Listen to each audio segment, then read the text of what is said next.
Man, Bryan Broaddus, we ain't got time to be pointing. What? Stop the sweep! Stop the sweep! Boy, Bryan, man, I've been hit with all kind of now, Bryan, let me tell you one thing that I regret about having a show with you. It's the one bad thing about having a show with you, and you know this too. Yeah. People get upset. Yeah. And they talk to us like our last name Jones. Our last name ain't Jones. We don't look. We just show up and evaluate what's going on, man. We don't call the plays. We just tell you what happened. Yeah. Voch Lombardi tapping in with you. We're doing all right, I guess. Shit. Well, Bryan, how are you doing, Bryan? How are you? You know what, man? I feel like that. I feel like I got a little beat up today. I'm still here at the stadium. Had to just, I went from one post game to another post game, but you and I do this every week.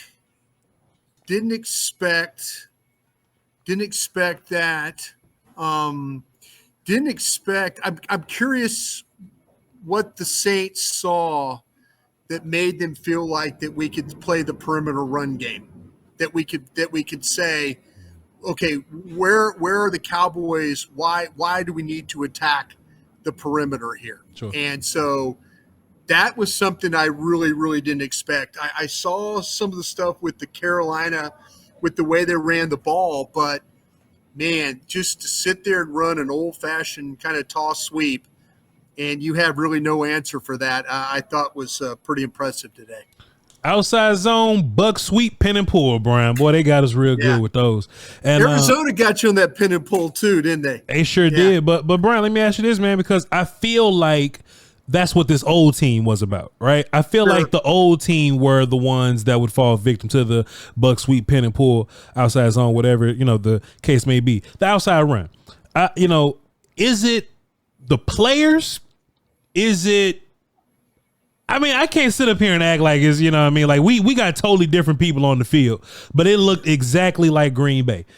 From the run plays and even some of the wide open stuff down the field, taking advantage of, crossing routes down the field. And I feel like, we had a good idea, about what the Shanahan guys do to us, right? But normally when we run into the Shanahan guys, they got like two good receivers that, they got a great running back, a great tight end. I feel like, we've played offenses more talented than this, but we got on the crossing routes. We got on the outside zone stuff, on the buck sweep stuff, the pin and pull stuff, and we got on the deep play. Me and you've been talking all off season, man. Hey, I wonder what Donovan Wilson looks like in space. And boy, I thought cover two was to take away the deep ball, and they ran deep ball right at the cover two, Bryan Broaddus. And there's a lot of people that's going to try to blame this on the offense or just blame this on four. But the Saints didn't punt till the fourth quarter, Bryan. No, they did not. And bad day for Mike Zimmer. And my relationship with Mike, and I've got to be fair. I gave him credit last week. I thought they played very well as a defense. The pressures that they were able to get involved, the sacks.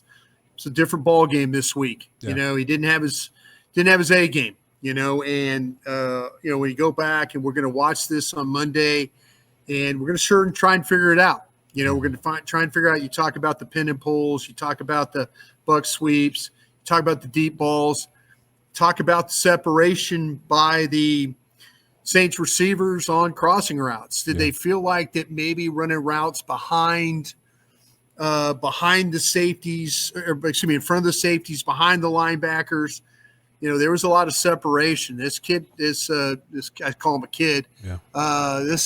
Derek Carr had a lot of time to throw the football, and he was deadly accurate in the passes that they did throw. Mm-hmm. And so they had a clear plan of how to attack the Cowboys and what they wanted to do in order to get it done.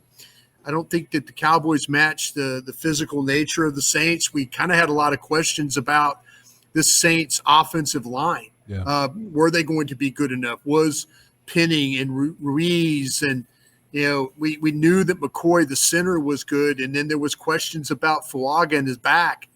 We felt like there was, I know I did, Voch. I don't want to put you into my thoughts, but I felt like that maybe that if there were some spots where you could attack this New Orleans offensive line, but it really was the flip It was really the flip of that. They did a really good job of attacking you and putting you in bad situations. And, that front seven for the Cowboys, as good as they were last week, I'm sure when we sit down and watch the tape, there's going to be some, wow, that wasn't nearly where it needed to be. And it was very clear that's not where it needed to be, because you saw the result of the score. You saw the Saints' ability to run the ball the way they did.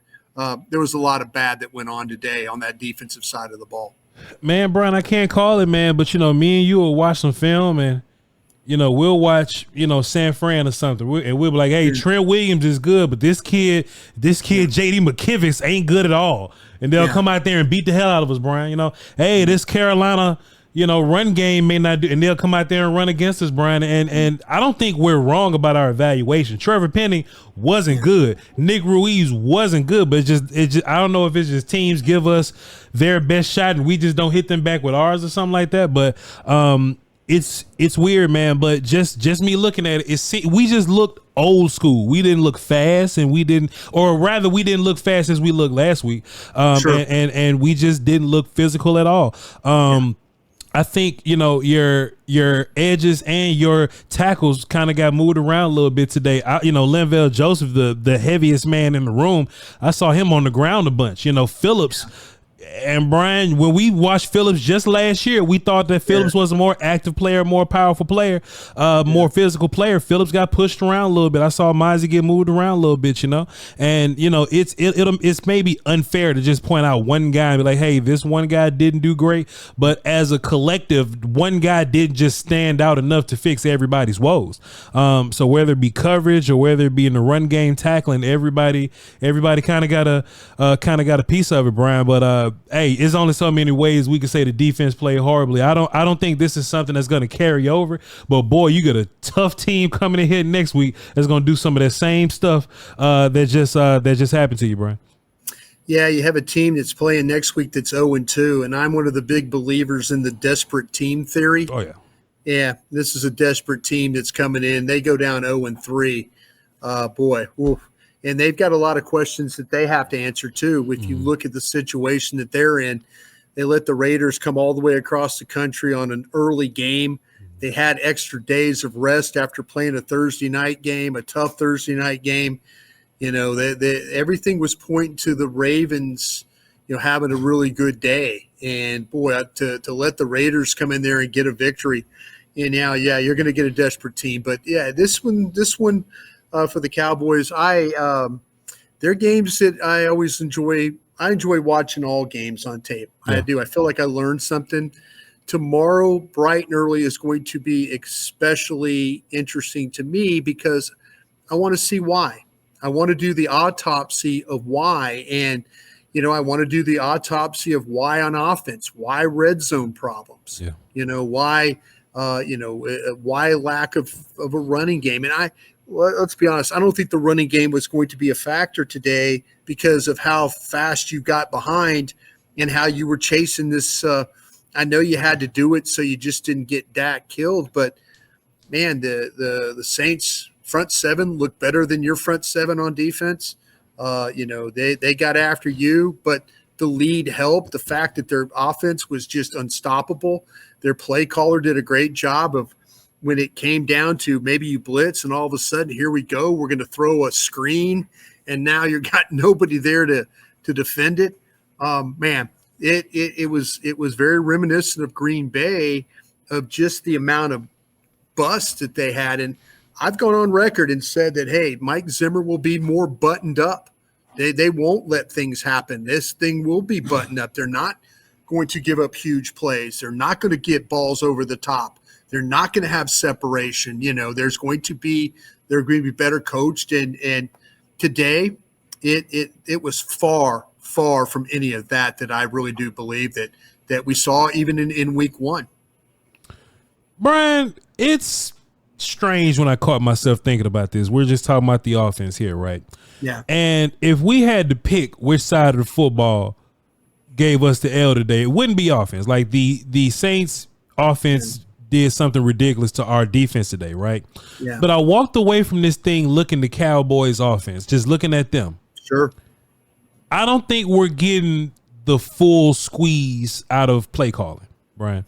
And look, shouts out to Mike McCarthy, man. He's had some times when he's looked like a really good play call and he gets credit when it happens, right? But man, I started looking at what the Saints was doing, Brian. And look, this ain't even about the Saints. We could watch TV and you could go, boy, man, that Lions offense looks great. Boy, that Dolphins offense, boy, that 49ers offense looks great. And what they got in common are all the Shanahan guys. But I'm just like, man, everything that the Saints did, it felt like it was easy, wide the hell open, and there was nothing you can do about it. And it's been that way for 2 games for them. But it seems like everything the Cowboys did, Brian, we had to fight for our life for it, man. We had to fight tooth and nail for every single yard. And I understand Kamara is a special running back, but Jamal Williams ain't. All due respect to him. Taysom Hill ain't a special athlete. He's versatile. You can move him around the formation, but he's not a special athlete. Right. Taysom Hill and Jamal Williams got some easy, fun-looking yards out there versus our defense. And I'm like, man, our offense ain't gonna. We're not gonna be that. We're gonna slant flat till we get fired up here, Brian. Yeah, it seemed like today there were some of those times where it was like the play was run and it got 4 yards, 5 yards, 6 yards. It seemed like 3rd and 2 all day. Yeah. You know, it never seemed like there was any time where you were going, wow, that was really very creative. And it sometimes it's really not about creativity, because here I am talking about an offense with the Saints that was running toss sweep today. Bug sweep, yeah. You know, that's his old school football, and I said it on the postgame show. USC, John McKay, O.J. Simpson, Mike Garrett, the 60s, toss sweep, student body right. And that – is there creativity in that, or is that just, you know, hey, we're going to get in space and we're going to crack your guy and we're going to hook the edge and we're going to down block on this guy, and we're going, you know, that I don't know how much creativity is in that. That's fair. I know there's creativities in when you get down in the red zone and you throw a little, you know, you throw a screen or you throw something. Dallas gets down the red zone and it seems like they're not sure how they want to try and score. Yeah. You might get a pass play from the 12, or you get down to maybe the 10 or the 8, whatever, and there's a pass play and it's for naught, and then the next play is a run and it gains 3 yards, and now it turns into another pass play.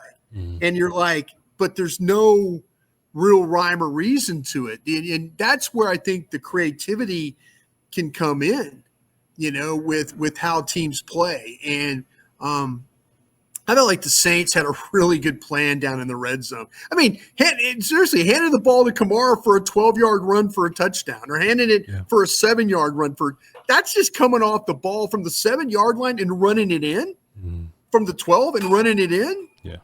How much creativity is into that? You know, that's lining up, and you're not good enough. Yeah. You're not good enough to keep us run. I love the fact that these, you know what they do? These guys keep you in base. Sure. They keep you in base defense. They play 21 personnel. They play 22 personnel. They make sure that Maris Leofau is on the field, and I love Maris. I mean, but it's a rookie. Yeah. I'm sure when I watch the tape tomorrow and you watch the tape, you're going to like, oh, geez, 35 got blocked a lot today. You know, oh, no, 35 got, you know, or wow, they took advantage of this guy or took advantage of that guy. And I feel like there was just so much with how they were able to get into certain, but to me, the bottom line of it was it came down to blocking and running. And the Saints were really, really good at blocking and running today. And the quarterback felt really comfortable. He looked more comfortable in this game throwing the ball than he did in the Carolina game throwing the ball. Sure. And that part of it gets you a little bit of the, what was going on there? But, you're right about with Mike McCarthy. I know I turned it into the Saints there for a minute. Please. But I know with McCarthy, it just seemed like we were battling for inches today. Mm-hmm. You know, that ball that went down the field that Tolbert caught. I mean, what a heck of a all right, cool. Yeah, there we go. Yeah. But other than that, it was like, you know, it just wasn't. It was just kind of plodding along, like, you know. Do you think we have enough dudes on offense? And mean dudes as far as like mean SOB kind of guys. I mean, we can talk about the running backs later. That's a whole nother, a whole nother conversation. But it just seems like, all right, Lamb, Cooks. We'll see about Cooks, but it's like, all right, Tolbert, Brooks, Turpin. We need something from y'all. Tolbert, Brooks, Turpin, Schoonmaker. We probably got like 2 catches out of those guys. When we needed somebody, Ferguson went down. We need somebody, right? Well, the numbers say that Tolbert had 6 catches for 84, but one of those was. I don't remember that. Let me see. Yeah, but I think he and Schoonmaker had the most catches they've had in their careers. Yeah, Schoonmaker definitely got like 5 catches, but it had to have been for 7 yards, Brian. The way he was plopping around out there, Schoonmaker didn't do much of nothing. And Tolbert, I feel like he didn't take advantage of all of his opportunities except for that one that was on the side. Like that was his one big play. But besides that, Brian, I feel like I was looking for somebody to like really step up in the absence. I understand it. You were looking for somebody other than Lamb. Yeah. Let's see. I got to pull it up right here, Brian. Let's take a look at some of these numbers here.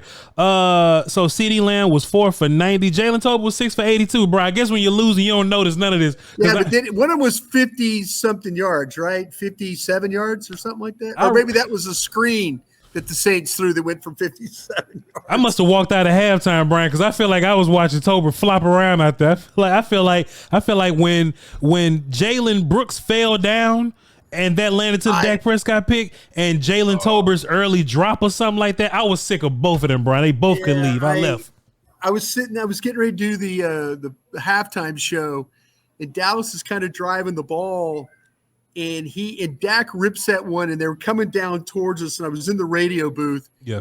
And Brooks falls down, and I'm thinking, bro, you can't fall down. That quarterback needs you to be tough and catch that ball. And I thought, please, and maybe I can't. I'm looking forward to seeing how exactly stumbling. Yeah. Was it worried about getting Tyrann Mathieu? You know, he whacked Tolbert earlier in the game. Tolbert's got to extend for that ball. I'll say that. Yeah. Ball, maybe the next play, Tolbert, if he extends for the ball instead of waiting on it, they're first down right there, and they don't throw the interception. Tolbert's waiting, and then what happens? Tyrann Mathieu whacks him, and then it's incomplete. But Brooks, you can't come stumbling across the middle and think you're going to get hit. I'm not sure, and look out, here we go. Yeah. That looked very much like, and you could tell that Dak, when he got to the sidelines or afterwards, he was kind of like, I expect you to run that thing across the middle there and catch that football for me, man. Mm-hmm. You can't fall down. You can't fall down. And maybe it was a little bit of like, I'm not too sure. I'm about to get whacked here. Yeah. And got a little limpy. Body got a little limpy. Yeah. In that way. I just feel like 2 games in a row, Brandon Aubrey's been your best player on offense, man. And look, shouts out to him. We need that. We need it coming from somewhere. But it's just been looking Voch, a little let me weird, ask you a question if I could. Please, sir. You mentioned about the running game and the running backs and stuff like that. Sure. Why did I kind of feel like that you were behind so much today that it didn't matter? Mm-hmm. But it's gonna matter. I mean, they started off the way that you and I kind of wanted with Rico Dowdle, and then and then old man Zeke was getting third reps and that kind of stuff. That was the running game to the point where it didn't matter because the score was out of whack, or is this something that you're gonna need? It's like, okay, Voch, tell me, you're more concerned with the run defense or the running game? It'd be that question for you. I think the Cowboys need the run game to make Dak's life a little bit easier. I do too. Now, the run game may not be good. We may not get yards from it. But you saw in this game or any other big game that we've been blown out in, when run is out the window and Dak has to press to get points, that's when he throws interceptions, because these other teams, they know where he likes to go. They know he like to go to Lamb. He like to go to the tight end. So I feel like you need the run just to get them off of Dak's back a little bit. And I feel like they tried to get it going today. Like Deuce got the most carries I've ever seen him get in his life. I'm like, man, they put Deuce back out there. Well, how about early in the game? How about the plan of going to the small guy ball? We didn't even see it. Yeah. They're throwing the ball to they're trying to get Turpin going, and I'm like, this seems like a kind of maybe a little bit of a forced deal. Right, I tell you what it is, Brian. You ready for that? I tell you what it is. Your play caller wasn't ready, man. Your play caller went out there trying stuff versus this team that was ready to fire. This other team from New Orleans that we played, they had a plan. They were firing on all cylinders. You know what we was doing? All right, y'all, let's see if we can get Turpin and Vaughn involved today. You ain't got time to be trying to get Turpin and Vaughn. You better wait till you play the Giants to try to figure something out. The Washington football Wizards to figure something out in the game. You figure stuff out at practice. You had the second half of the Browns game to maybe trying to figure some things out. Brian, you ended up being right about that one, boy. They was hating on you on Twitter, but you was right about that one, Brian, bro. That would have been a great time to just figure some stuff out. And we didn't look prepared, Brian Bros. We just didn't. We just didn't look prepared. And I mean, Marshawn Lattimore didn't even play, so we got beat by Paulson Adebo, Taylor, and Kool-Aid McKinstry, man. So yeah, to answer your question, the run game is necessary. I would love to get yards from it. I would love for the run game to take some pressure off of the offense or whatever. But it seems like we can't function when it's just all pass. But it seems like we can't function when it's all run neither. You know what I mean? So we got to have some balance. Let me ask you this then. Yeah. Concerned about the way the secondary played today. Got only threw like 17 passes or whatever, but every one of them seemed like a chunk play. Is there concern about Diggs? Concerned about Carson? Separation? We saw what happened at safety a little bit. Sure. Is that now a new concern for week one? We were all feeling pretty good because Watson was missing throws or they were getting sacks. Maybe if you don't get sacks and pressure, this group might get exposed a little bit. I think I need more time for the DBs. Give me like 3 or 4 more games for the DBs. The run game has been bad since Linehan left. We haven't run the football probably since damn Scott Linehan left. But these DBs normally play well for us. You know, Jordan Lewis, all these guys normally play well for us. Jordan, yeah, exactly, yeah. Now, we did have concerns about Donovan Wilson out there in space. We did have that concern. Sure. But let me see it a couple more times, though, Brian Broaddus. We will indeed get tested by these next 2 or 3 teams or whatever. And if this is constantly a problem, I think head's gonna roll at your head coach spot. But I said this earlier, Brian Broaddus. Voch says this. Tell me if I'm wrong. I normally don't listen to the Jerry Jones low-hanging fruit kind of stuff, but you know, when Jerry Jones is hiring coaches, he normally hires these like older guys, right? Because I guess they value experience, right? Skins on the wall, he's been to a Super Bowl, boom, boom, boom. So they go for these older guys. And I think teams are finding success by finding a successful quarterback or a coach and say, hey, Mike McDonald for the Dolphins, or whoever, let me get your running backs coach and turn him into somebody. Hey, Ben Johnson, let me get your tight ends coach. He knows your system. He's a part of that tree. Let me tap in with him. Oh, let me go get the 49ers backup quarterback coach, the assistant quarterback coach. And they give these unproven guys jobs, but it ends up working because they come from that tree. I had criticisms today from your front office because they want to be talking to Rex Ryan and stuff. You know what I'm saying? They want to talk to some of these older characters that got experience. Marvin Lewis. Marvin, those guys, Ron Rivera and all those guys, bro. I would love it if we would look for younger coaches moving forward, because I think this may be a weird year for Mike McCarthy unless something strange happens at the end of the season. I don't know, but I think it's time you look for young coaches, because all the young coaches, they transform these teams, man. The Lions, if you look at the Colts, Texans, and it looks like the Saints got brand new life, all because they brought in some new energy into their coaching staff, and we got old guys. Yeah, I like to say, hey, I'm going on record, with me and Mike, the relationship we had. He had a bad day today. He really had a bad day today. I think Al Harris, though, is one of the bright young coaches. I'm kind of to that point where I was very complimentary in week 1. Yeah. I need to be very critical in week 2.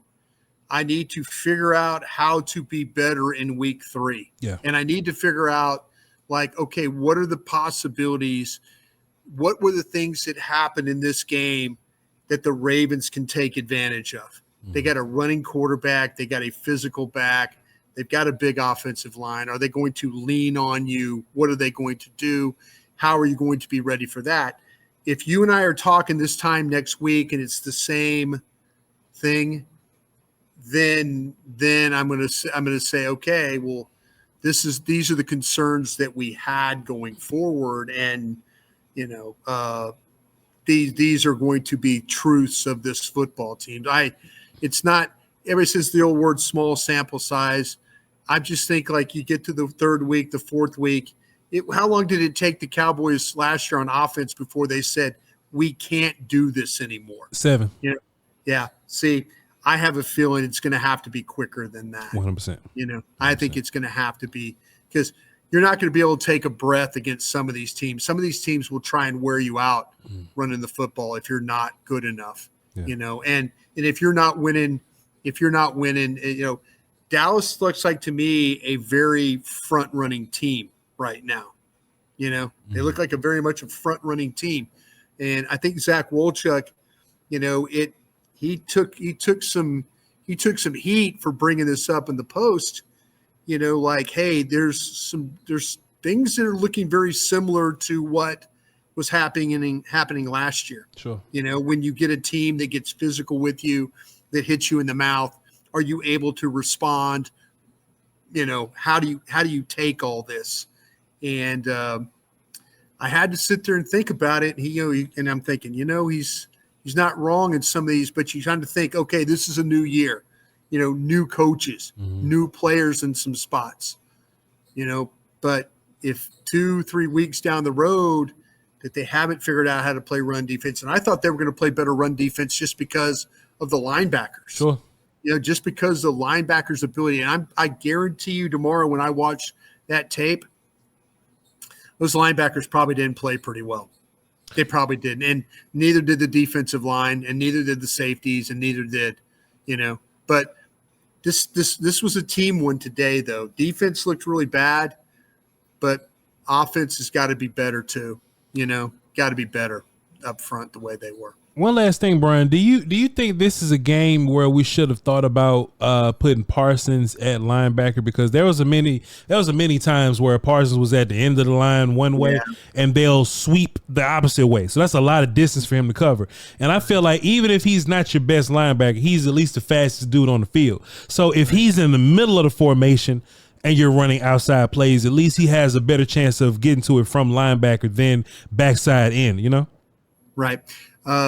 That's something that, I think that's something you have to definitely think about going forward. Yeah. I noticed there were a couple of times where they ran the ball right at him, and he got compressed inside. Sure. And people are going to say, he's not an end, he's not an edge, he's a linebacker. That's the convenient argument when he's rushing the passer and he's having success, he's an edge.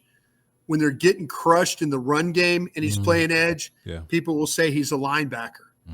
And I'm going to keep a keen eye on, were they just taking the ball at him and blocking down and getting the ball to the outside? Because if you look at the metrics, the big runs that Kamara had, the 10-plus yard runs, were to the Dallas right side. Yeah. You know, and you wonder how many times on those big runs was Micah Parsons' point of attack player. I know that Nealon was over there for some of them too.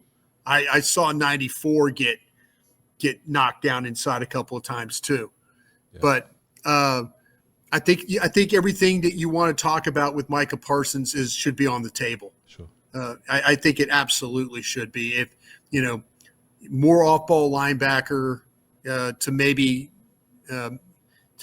help him be able to play downhill or to run to the ball or not have to fight blocks at the point of attack. So I think everything's in play here.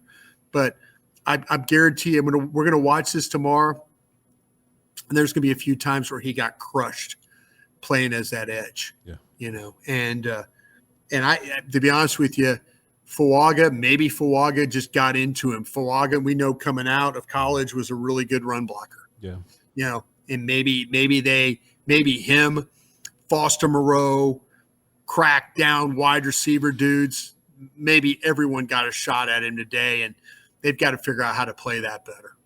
I won't have any bold takes, Bryan Broaddus, because I'm gonna watch that film in the morning. I'm gonna meet back up with you tomorrow night, and we'll have a more defined answer on what happened. All right. Yeah, you know what? I really do believe, to me, that this was one of those days where they had a really good plan and had a really good idea where to attack you and how to attack you, and they executed it very well. But I thought of it was like a little bit of toss sweep, old school football, that like, okay, we think you're not good enough in this area, and we're going to take advantage of that. But that stuff, that ball's going down the field, the separation down the field, when you have no pressure, the quarterbacks feel comfortable, maybe those are the things that happen to you as well. So it is going to be a fascinating morning of studying football for the Dallas Cowboys. Hey, and we can't wait to bring you what we learned. Bryan Broaddus, get some rest, sir. Be careful out there in them streets and all that traffic and stuff, and try to get a little bit of rest before you wake up at 5 o'clock in the morning to read some comments. All right.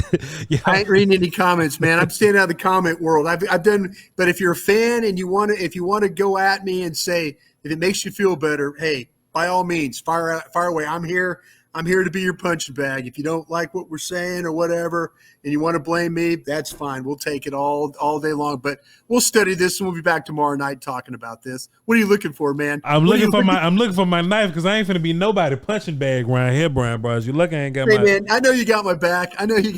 There, but hey, we'll figure this thing out, man. Hey, we got some more games. We got more games. VOCHLONBARDI BRYAN Broaddus. All right, y'all hold down for the Doski Woski. We'll catch y'all next time. Crown.